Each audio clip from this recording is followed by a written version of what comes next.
I'm life and confidence coach Dianna Leeder, and this is my podcast, the Crave More Life Roadshow. It's here we talk about emotional hits and lovingly kicking our own asses to get through them. Just so you know, it always comes down to being your beautiful, sassy self, living and loving from you, no matter what. So join me to hear about the healing journeys of other women, and you just might become a DIY ass kicker too. Hey, DIY ass kickers. Today's guest author is Jen Piceno, who wrote chapter 16 in volume 3 of the Ultimate Guide to Self-Healing series called Energetic Womb Healing, Reclaiming Your Feminine Power and Fertility Naturally.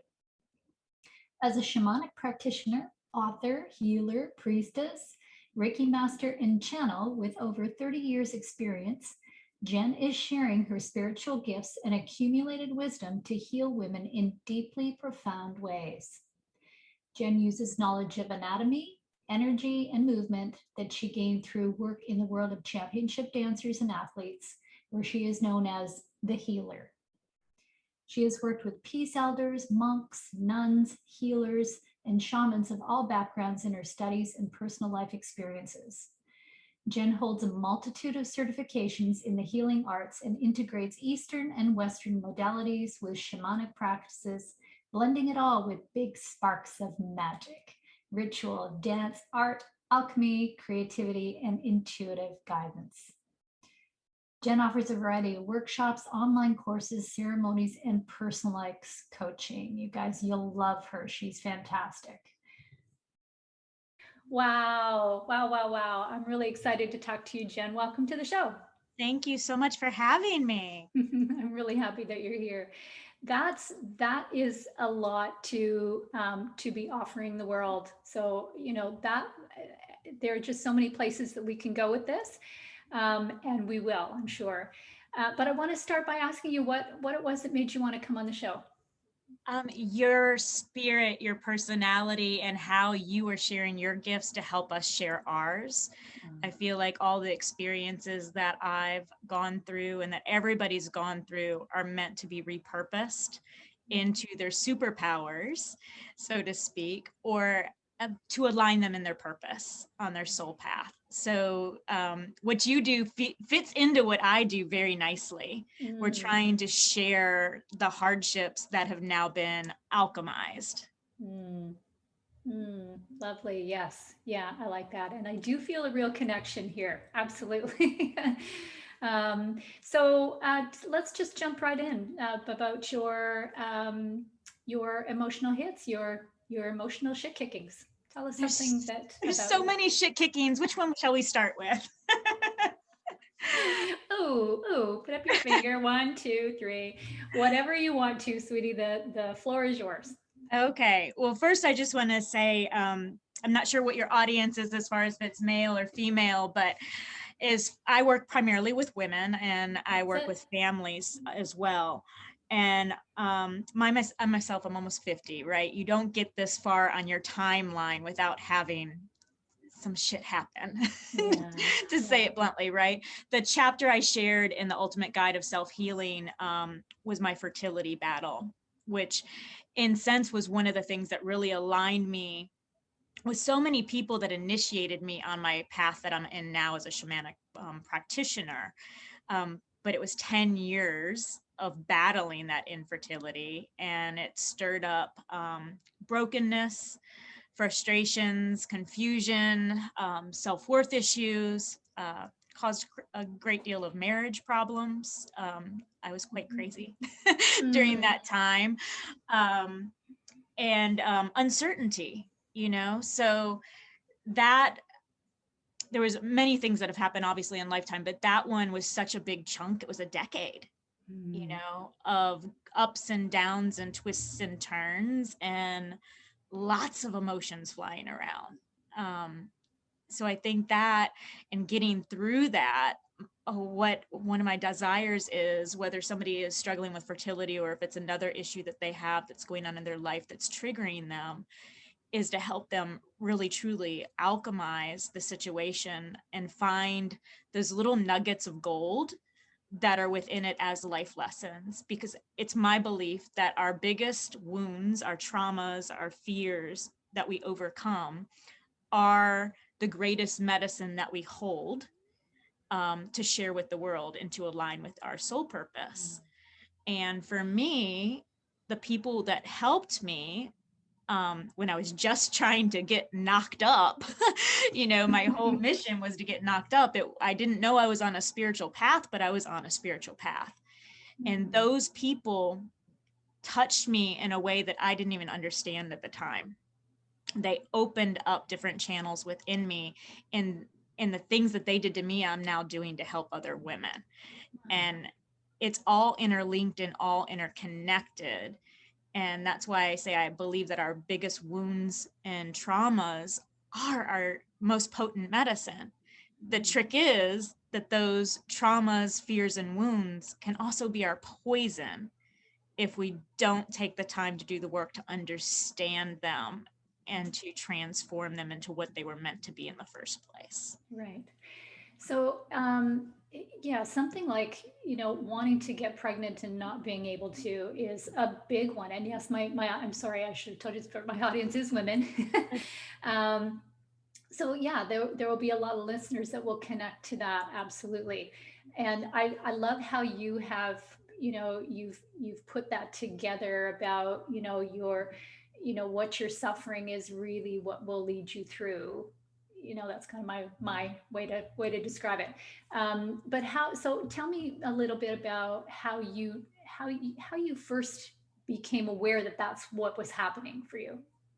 I honestly didn't really truly wake up into that until after I conceived. And women started coming to me from that moment, asking me questions because they knew I had, let me back up a minute. Not everybody knew I was struggling because I was a damn good actress. I was in the dance community. I was a professional dancer.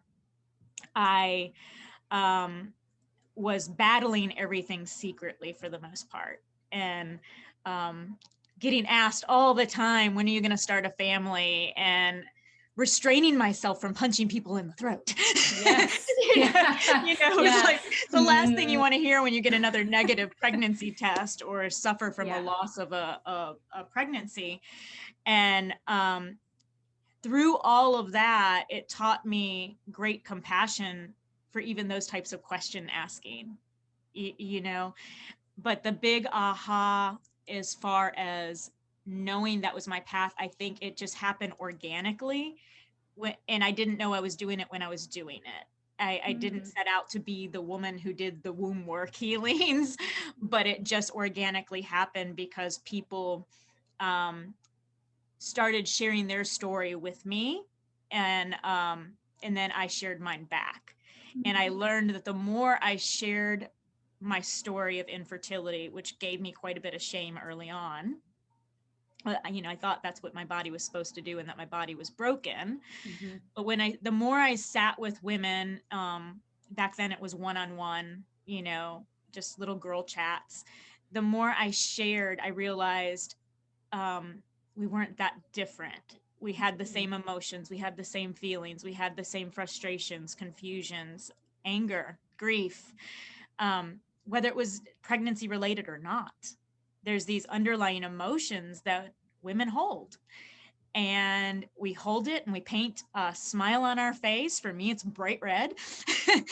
And we go through our day. And I mean, we're like the actresses of actresses, and people don't know what we're battling. You don't understand what people are holding until you really open yourself up to that vulnerability of sharing what you are holding. And that's something that I love about facilitating women's groups and circles, is holding that sacred container for women so that they find the strength in their vulnerability. And I find that it helps open up the voice, because a lot of women are scared to speak their truth. They've held it for so long that even in the beginning, you can hear women's voices cracking. That throat chakra is just not open and evolved yet.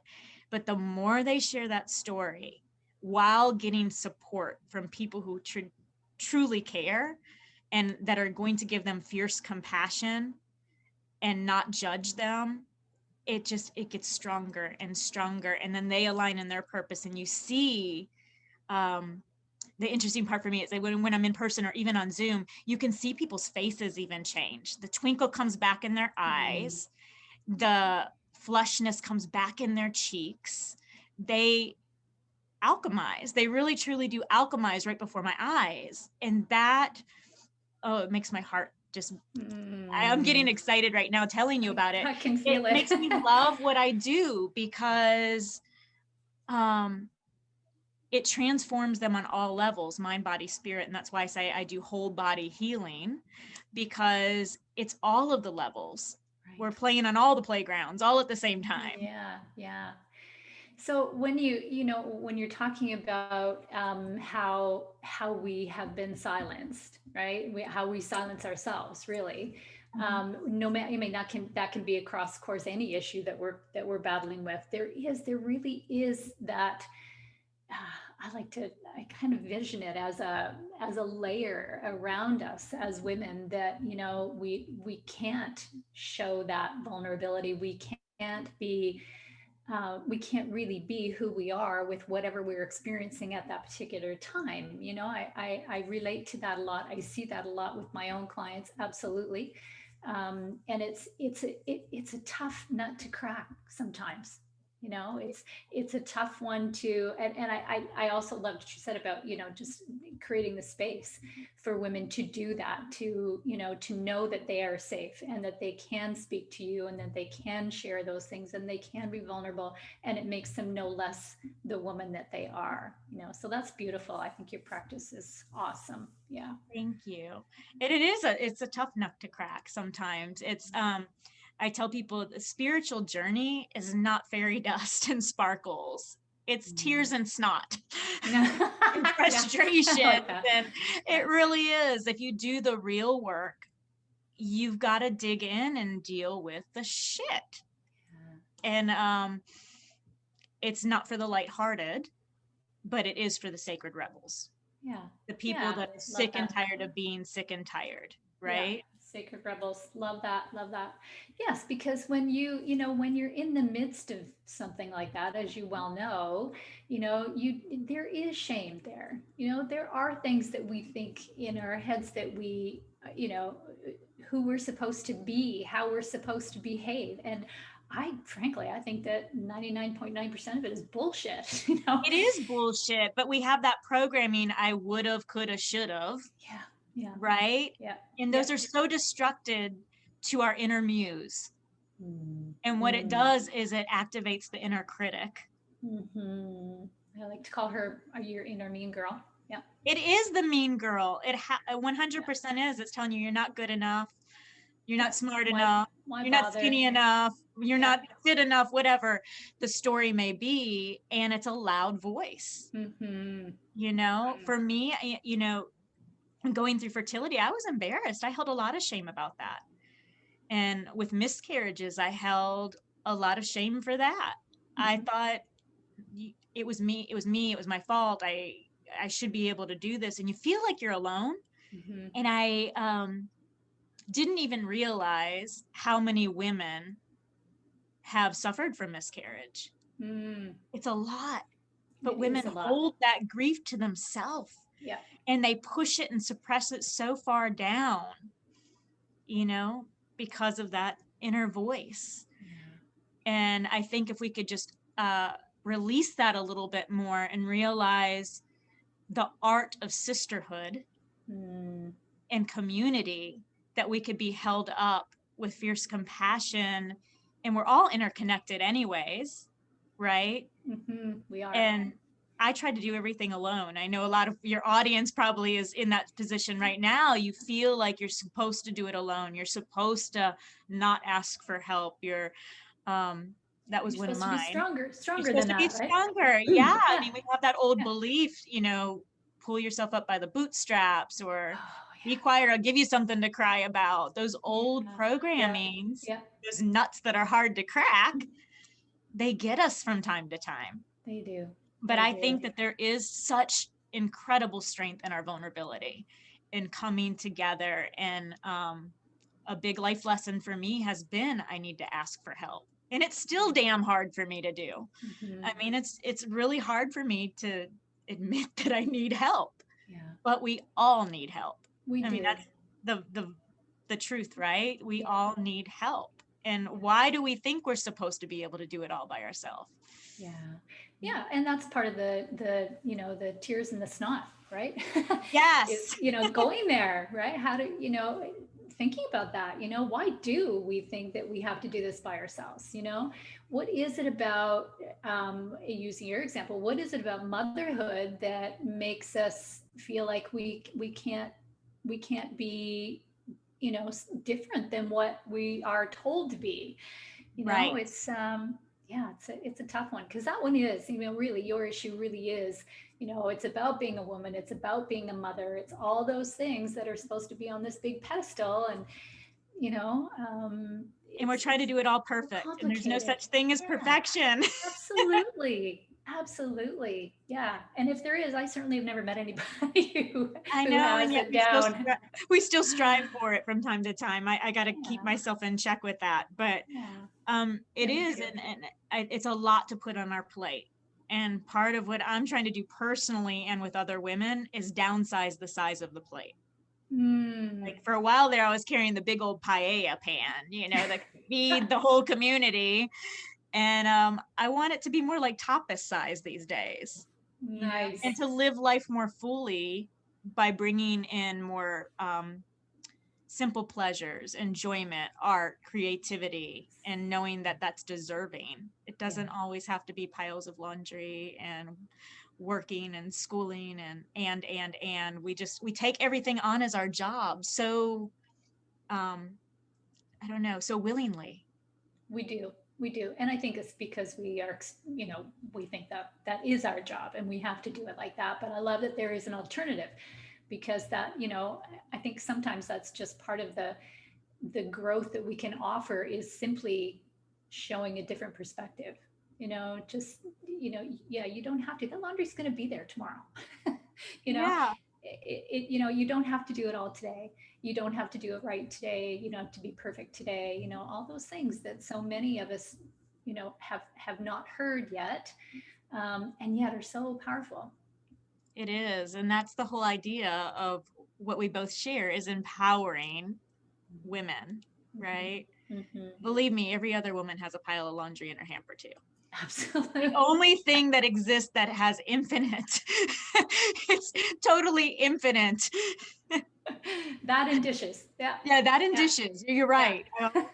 It's never ending. It's a cycle. It's scientifically proven. Yeah, that's right. That's right. Yeah. So, in terms of your practice, you know, to really be able to bring down some of that stuff, you know, to really dial down some of our expectations, our unreal expectations of ourselves, and open up. So how do you approach that with women? I meet them from where they're at, first of all. Usually when women come, they come with a story that's not the core story, right? Because we don't know what we know until we know it. So we start where their comfort level is. And being a channel of light language, or it's called soul language as well, what I like to do is go into sacred space with women, either in Zoom or here personally, and connect with them on a soul level, because then it takes their need for hiding and shame and embarrassment, it puts it away. It takes ego away from me. It doesn't matter what certifications I have or what I've done or experienced. It just puts two souls in the same room with the highest vibration of light, and it lets the beginning start point come through very, very clearly. And then that's where we begin. And it's information that I could have never known because they didn't tell me, because it's not of me. I'm just holding space. And when we start there, things flow. And it's a beautiful experience to connect with somebody that deeply and to hold them in that kind of frequency and light. and it removes the fear. It removes self-doubt. It removes everything in that moment. It tunes out the outside world and allows people just to be present with spirit. And so that's my starting place. And from there, we make a plan together of what feels right. And it's different for everybody, because I personally don't do cookie cutter sessions, because I think each person, even though they might have a similar story, they might need a special recipe to get through it, through those sticky spots, because everybody grew up a little differently. There's different triggers, even in the same kinds of situations where it was maybe verbal abuse or physical abuse. I work with a lot of sexual abuse. That we have to go about it different ways. We all learn differently. We all heal differently. We all grieve differently. So I pull out all the cards and all of the tricks and tools from my medicine bag, from all of the experience I collected, but then also from spirit guides and intuitive wisdom, and everything all comes together to play. So it's a beautiful thing. Yeah. Yeah. Super powerful. I can imagine. Yeah. So what, so when, I guess what I'm trying to what I'm trying to get at is when a woman is there and she's been able to experience that, at least the beginning of that, is she able to, what was, maybe I'm getting too complicated in my head. What's her take after that first session? The most common thing that I hear is they feel peace. Ah, Calm, wow. because it's pure light. It's pure, the highest vibration of light coming through their physical form. And even though it may bring up the things that are ready to heal, it's soft. It comes up softly. It's not the same as going to talk therapy and then pushing your buttons to get to the root. This comes up softly. It's delivered by the highest vibration of light. That may be Mother Mary, it may be Mary Magdalene, it may be God, Jesus, Buddha, whoever wants to channel through, because I work with so many different cultures and belief systems. It's going to come through in the way that they are going to receive it. So that's very important, I think, for people to know, is I don't try to change people's belief pattern in that way. The belief patterns I change are the ones that need to be unprogrammed, the negative emotional beliefs that you're not good enough or worthy enough, or those types of things. But your spiritual beliefs will come through at a soul level.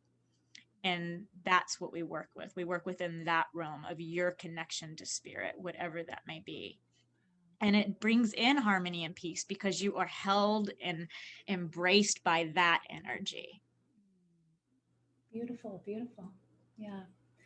I love that. I think that there are, we've spent too much time beating ourselves up about stuff that, we really, in many circumstances, we don't need to be doing. We don't need to go there, but we are there. So, to have an option that is gentle and loving and so pure, I think is amazing. Yeah. So, in terms of your own experience, so when you said that you started small with individual women about you telling your story.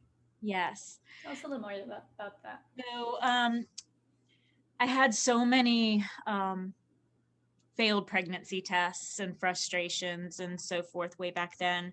And I was, like I mentioned, I was still a professional dancer, teaching with my husband, performing, teaching in a dance studio here in Atlanta.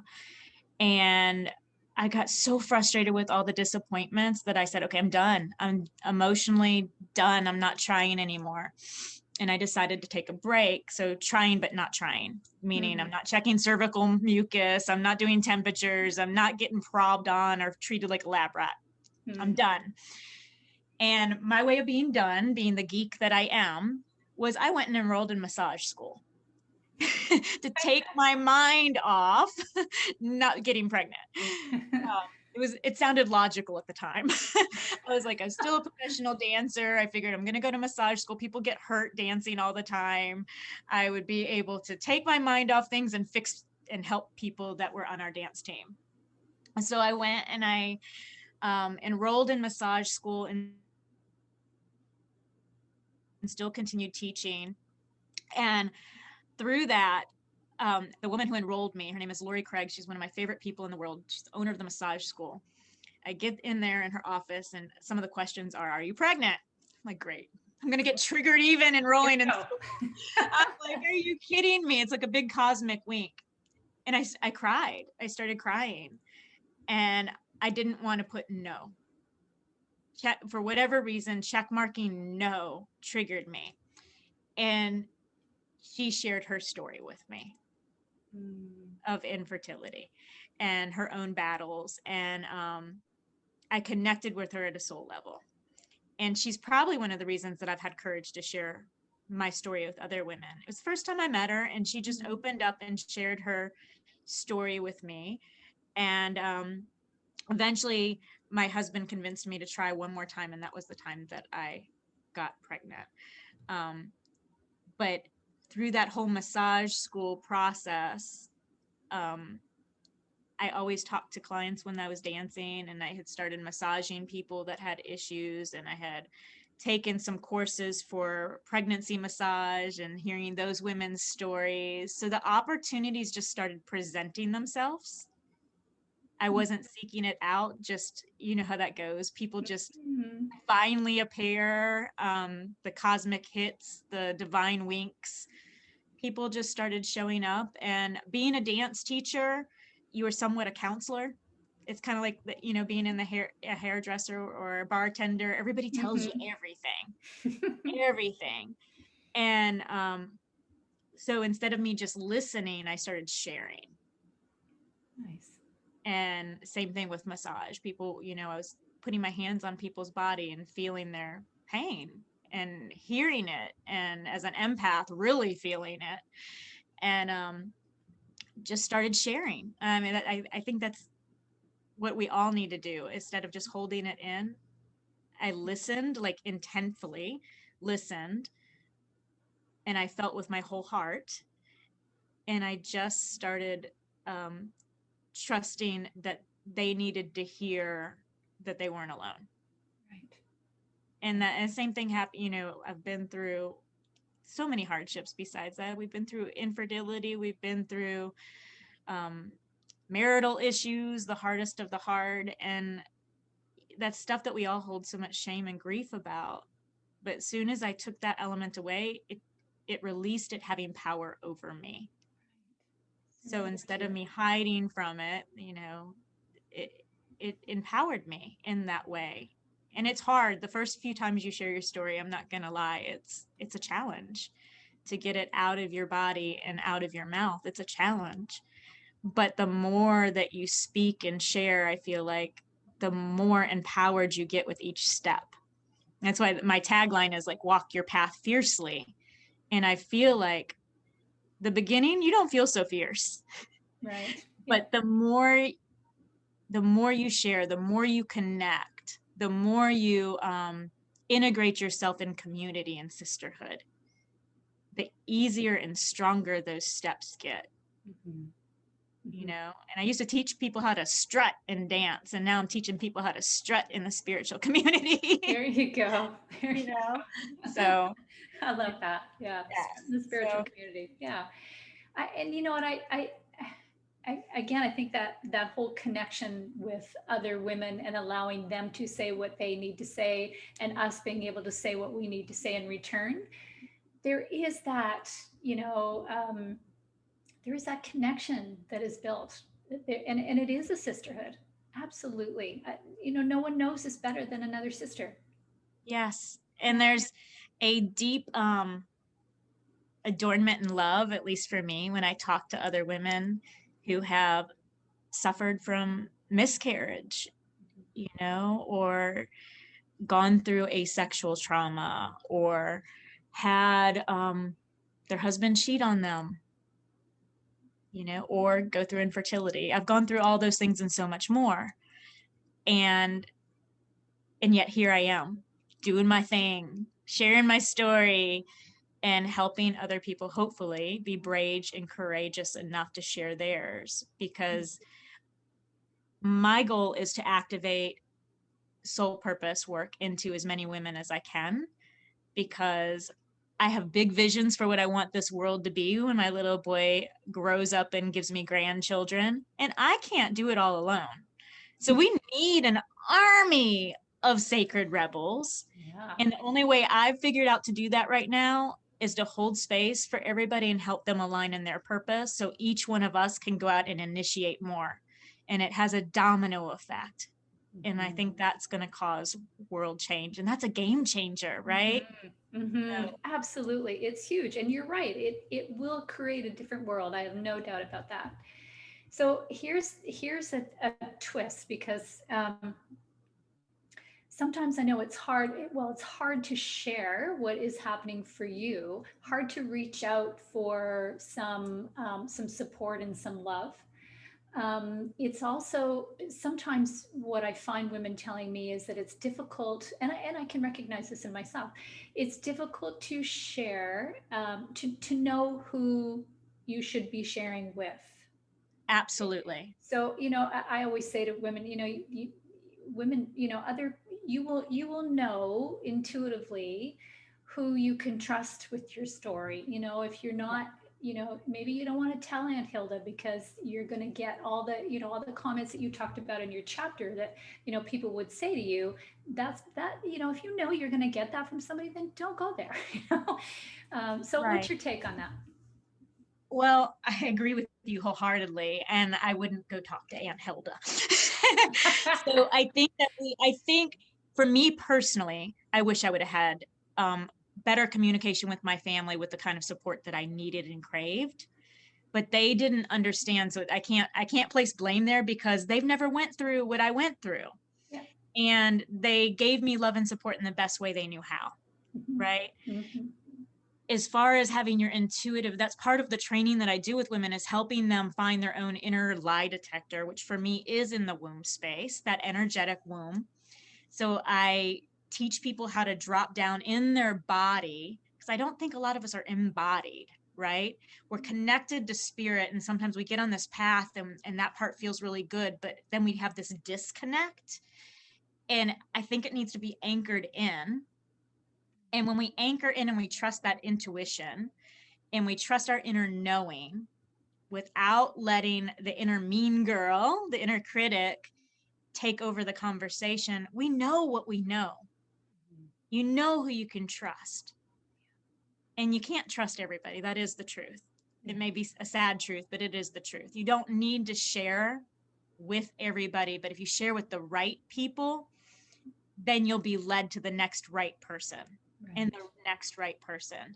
And I believe that when you open that space up to yourself and you give yourself permission to make the next best step, those things align. They start to align with great purpose.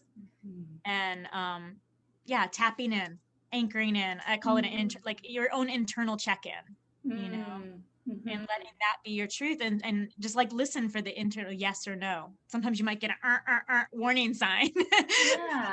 Yeah. And you know what, just to give a little love into Aunt Hilda, not all of us are in the space to be able to hear. We're not listening from that place either, from our insides. We're our responses sometimes are controlled by what expectations are on us. So yeah, I'm going to give her show her a little bit of love there. But yes, to be able to anchor, I think it's a great, the visual for me is incredible as you say that, that anchor that really is there. And I really believe that's our core, and that is where our strength is. I call that your deep core, right? It's right there. And as soon as you are aligned with it, life changes. Absolutely. And I think most of us go through life going from headspace, right? We're trying to fix everything. And if we could turn that upside down like a handstand and go from that pit of your belly and connect that with our heart, and make our decision making from there first instead of the other way around. For me, that has made all the difference in the world. All the difference in the world. Because that mean girl, she's not below the head. She's Mhm. all up in the head. So if Mhm. we could just take that off, turn it upside down, and that does help you anchor automatically. So you're grounded but connected. Yeah. It's a both and. Yeah. I love that. I love that visual, and I think it will be really powerful, for women too, when they are, especially when they're in that headspace that is, either ready to take them down the rabbit hole, or just be, creating additional triggers for them, whatever it is, to really, to sit and get quiet and then think about that whole turning it upside down. I think that, I think it will resonate with a lot of women. It is with me right now, just kind of the visual of seeing, the flip, Just flip. that's awesome. Yeah. And we Yeah. all go into headspace. I go in headspace all day long, but what happens is Yeah. the more you practice flipping it upside down, the easier it gets. You're like, oh, I know what I'm doing. Snap, turn that Yeah. around. Like you Yeah. just, oh, I know what I'm doing. And the feeling of anxiety and overwhelm and stress, that comes from your headspace. That Mm-hmm. doesn't come from heart and womb. No, I So I agree. think for me, to help you have more awareness around that of when you need to flip it upside down, that's kind of a good red flag. When you're starting to feel stressed, when you're holding your breath, when you're feeling overwhelmed, flip it upside down. Yeah. Yeah. It's an awesome way to remind ourselves that we have power. We don't have to succumb to to that which makes us feel like crap, really. Right. Yeah. I mean, we can bring life into this world. How powerful Yes. is that? Yeah. And it doesn't Yeah. have to be a baby. I talk about that a lot in the book because my story is my fertility story. But to me, birthing something isn't necessarily a child. It could be Mhm. poetry or books or song or dance or a new company or Mm. whatever. So, but we are designed to birth and create life. And that life can be any creative source that Mm. people have on their to-do list. Mhm. It's maybe gotten pushed down too far toward the bottom. Yeah, yeah, because when we get muddied with stuff in our heads, and we're responding from, from whatever is outside of us, all those expectations, you don't take the time to do that flipper. You don't take the time to just listen to what's there and know, the beauty. Then you don't get to experience that beauty either of making that connection and doing something that really is your purpose. Yeah, your Yeah. purpose or just dreaming big. And I joke with my Mhm. girls about that. I'm like, if your dreams don't scare you a little bit, you're not dreaming big enough. Yeah, I love it. And just think bigger, bolder, Yeah. and start pushing it up to the front of the list because we trick ourselves into thinking we don't have time. And I Yeah. think that's one belief we all need to work on breaking. There Yeah. is time. It's Yeah. just putting what matters in the right position. Absolutely. Yeah. Yeah, I agree. It's very easy for us to say I don't have time, or I can't because someone needs me, or even to deny where we are and what is happening for us in a way that is dismissive of it. Yes. It's not honoring who we are, and our power. It's honoring what's out there. It is. And a lot of that's our programming of how we grew up, I think. We were so I learned this way, anyways. I grew up with an incredible strength of women that were caretakers, Mm. So I'm a recovering queen of codependence. I still have the crown over there somewhere. It come out and I put it on every time, from time to time. But what I've learned is that I am a caretaker at heart. I love taking care of people. But if I take care of myself first, then I'm so much better at doing the other things that I want to do and that I get joy from for me and for others. And by writing this book, I've also learned me taking that time to do it was incredibly empowering for me. But I also taught my son that dreams can come true Oh, and that me being important, I'm also telling him early on, like the value of a woman is not just to clean, cook, and take care of people. I'm letting him know that my dreams are important too. And his dreams are important. If he sees me going after and accomplishing my dreams, I'm pretty certain that he will be brave enough to go after his. Yeah. And I think sometimes in motherhood, we forget that because we think we're just supposed to take care of the child, which is one of the biggest gifts I think that we can do. But we also need to mold them into knowing what is possible. And limitless possibilities feel real good to me Yeah. these days. Yeah. So I feel like, they're always watching. They're sponges. And even if it's not your own child, it's your nieces and your nephews and the kids in the neighborhood. They see what we're doing Yeah. and they feel our energy and they know at a deep level. Yeah. Well, I think kids, from my experience, kids are way more intuitive, easily intuitive. Oh. They haven't lost it all yet. No, they haven't. And they're great spiritual teachers. Mm. Kids are honest. Like, if you really want to know the truth, just ask a kid. Yeah. They will tell you, and it's unedited. Yes. So, but it's really great. And, me doing my book, a part of Aiden's struggle right now is writing. We've learned that he's dyslexic, and me writing this book is helping him get courage to write, which is something that he really did not like doing. And we've learned how to work around it, and we're using microphones and documenting his stories and realizing what an incredible storyteller he is. And so me being an author has encouraged him that he can be an author too. Yes. He just put the pages together a little differently. Yes. So it's been a great experience altogether. But that's what they're spiritual teachers, like they give us and we give right back. It's really beautiful. It is too. Yeah, and I love your message about needing to be a model. Needing to show our kids and any children around us that we need to be strong, right? We need to do what's important to us, and that matters. It does matter, and I think it's so important for them to see, know, feel, and hear that it's okay that we want to matter and that we do matter, and we're taking action steps towards our dreams. Yeah. Instead of tucking it aside. Because if I continually just saying, I'll get to it later, then he's going to take that on, and he's going to model that to his children too. Yeah. I'll get to it later. Yeah. Instead what else? I'm sorry, go ahead. No, go. Sorry. It just made me think about how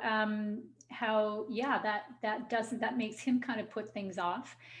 It also doesn't give those kids of ours the opportunity to see the goodness that happens to us when we are aligned with ourselves.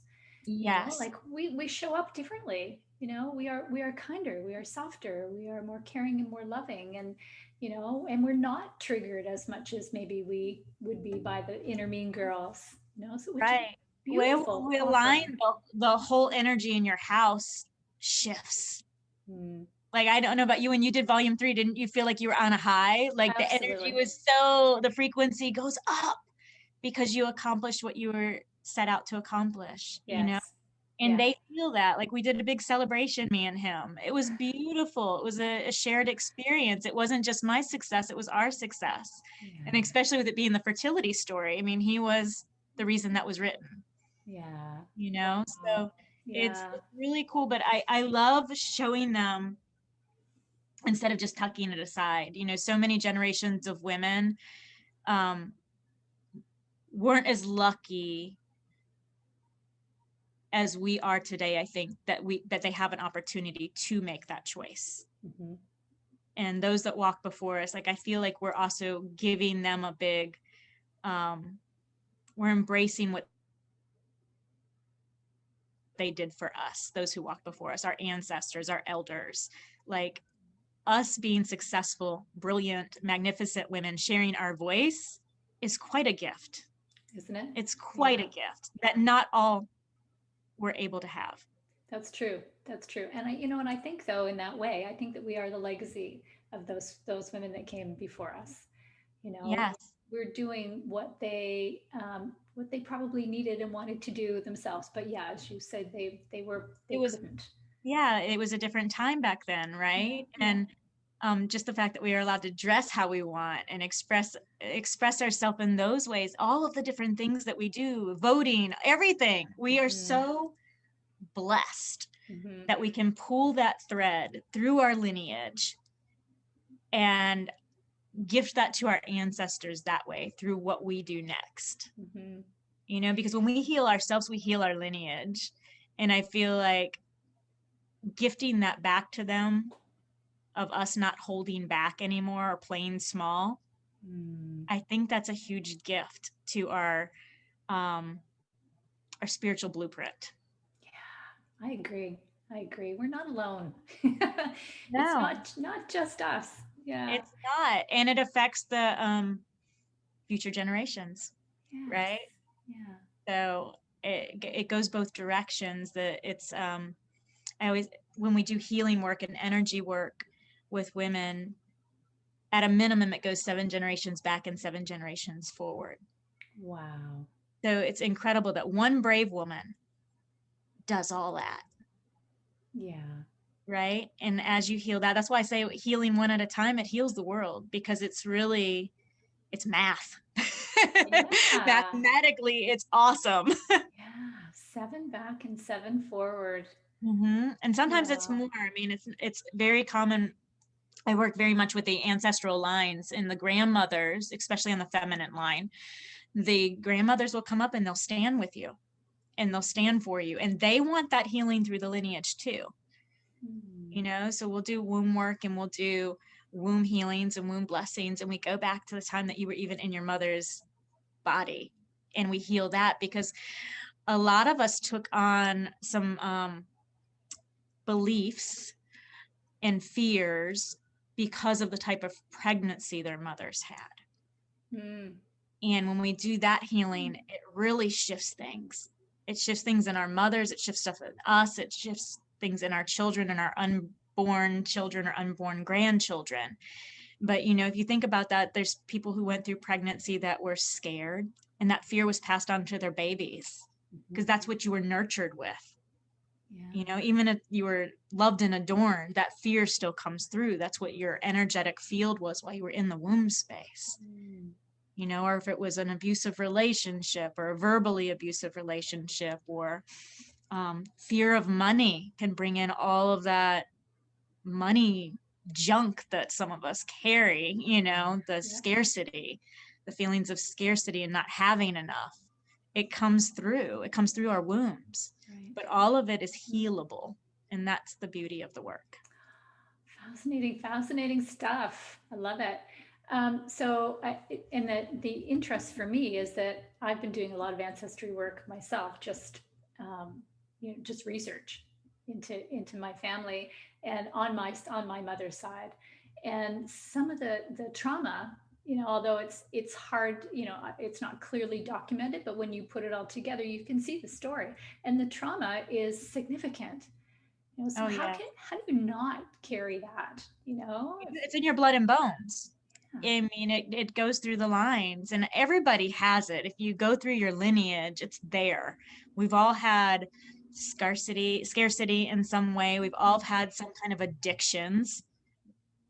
You know, we've all had some kind of abuse, oppression. It's all in the lineage, but that heavy stuff can be alchemized into little flecks of gold. And I mean, I've done tons of ancestral work on myself. I do it with my son. I do it with every woman that comes in here that wants to do the work. I think that it is incredibly magical, and it lifts out of us the places that often are holding us back the most. Because usually, at least in my experience, in my practice, what's holding women back isn't necessarily themselves. It's the stuff that they're carrying from the past that they don't even know that they're carrying. It's those deep, deep fears. And it's not all the stuff we've collected in this lifetime. It's just been passed down, passed down, passed down. And some of it is habitual that we've learned from our mothers and our grandmothers. But often it's much deeper than that. I'm talking like 60, 70, 80 generations back. you know. Wow. So we do carry it. I've Mm. cleaned up a lot. There was a lot of alcohol abuse in my lineage. I wanted to make sure that I was blessed that I saw so much. I never went that route, but I don't want it to pass to my son. He has it on all four sides. Right. So we're constantly doing the work, the work, the work. Yeah. And you see it, you feel it lift out of your body. The Wow. fears start to dissolve and soul fragments start flying back home and making us feel more whole. Wow. So it's a beautiful, beautiful thing. And I'd love to gift you a session. Um, Oh, I'm sitting here thinking I need to call her. yeah, we'll play. We'll do a little work on that and see what experience you have. I love it. I feel like I am so honored to hold that space for women who want to do the work and to feel the energy and strength of the grandmothers that come through. It is the Mm, most soulful experience. It is just, it gives you all the feels, like the I best bet. ones. I And bet. they want us to heal. They want us to heal. They want us to move forward, and they want it to be cleared. The baggage wasn't meant to be dragged around this long. Yeah. you know? Yeah. Yeah. Well, you know what? I mean, you really piqued my interest when you're talking about, 70, 80 years in the past as well. And what kind of an impact that can have on them. That's incredible. And I mean, so a gift for you, but a gift for all those women that came before you that you carry a piece of. Right. It's Yeah, such a it's tribute to them. And yeah. I invite everybody even that's listening today, without moving forward into the actual ancestral healing, but it's a beautiful thing just to light a candle for your ancestral grandmothers. Mm, We're coming into Christmas. It'd be a perfect time to just kind of put that somewhere in your home. And I like having one in my kitchen. I cook with the mm. elders all the time. I always Uh, joke about that. My Sicilian heritage, I think they tell me how much to put in the pot and how much not to, and how much to stir and how long to leave it on the stovetop. I listen for all those whispers. But that magic can be in your home and integrated throughout your life. And other cultures do that. They honor the elders, they honor those that walk before us. And I think it's a lost art here in America. I don't know how it is in Canada, but here death is not seen the way it is in other countries.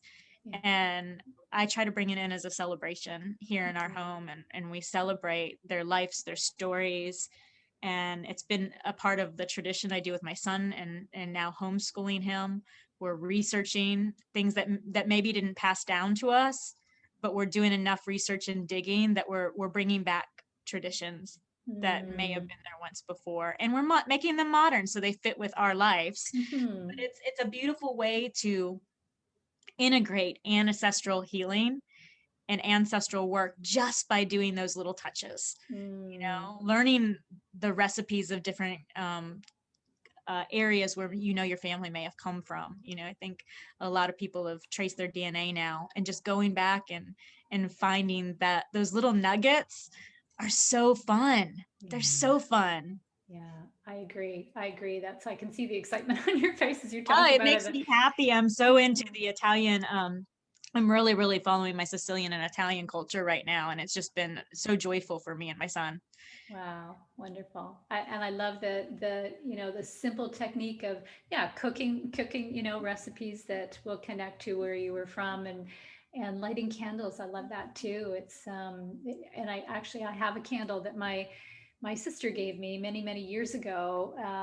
It actually was the year that my mother passed away, and she gave me this beautiful Mhm. candle. And of course, I burn it every Christmas, only at Christmas, and then I fill it every year because it's part of the celebration, and then it makes me feel like she's there right beside She us. is. Yeah, She is. yeah, Yeah. So invite her and all the other grandmothers that want to come in this year, I and you'll will. feel their energy fill your space. And that's the thing, when we really allow ourselves to be open to the frequency and open to the love that's there, it is undeniable Mm, that you can feel the unseen. mm. You feel it in your space. And it is quite beautiful. if you allow yourself to embrace yourself in that. Yeah. Lovely, lovely. So much. Awesome. I loved it. All of it. So I have one more question for you though, Jen. Yes. Tell us one humorous thing that you don't normally share. Humorous. Fun, Oh, caught me off guard. Well, we get kind of serious on this podcast sometimes, not all the time, but sometimes. So yeah, just a little silly, little fun thing. Silly, fun thing. Okay. I don't know why, maybe because we were just talking about the kitchen, but one of my favorite movies is Ratatouille. Oh, cartoon. I love the Ratatouille movie. I love the cooking rat. He makes my heart happy. I love it. I love it. That's awesome. Oh my gosh. So great. Jen, this has been awesome. I thank you so much. It's been awesome to get to know you a little better and to hear everything that you're into. And I really appreciate you sharing your story. It was awesome. Thank you. Thank you for having me. And we'll get together soon to play with your ancestors. Oh, yes, we will. I love that. Yeah, for sure. So listeners, thank you too for showing up today. Every little time, you show up, even if it's just for a few minutes, any connection you make is good. It's all good. And it's a little bit of kicking your own ass. So please show up again. And you can find all Jen's information, her website, her social media links, all that stuff will be in the show notes today. So check her out. Because I just can't resist. It's gonna be great. I'm really excited. So take care, everybody. Thanks for showing up, and we will see you next week. If you like today's podcast, hit subscribe at the bottom on your way out, and come find me at cravemorelife.com for even more DIY ass kicking.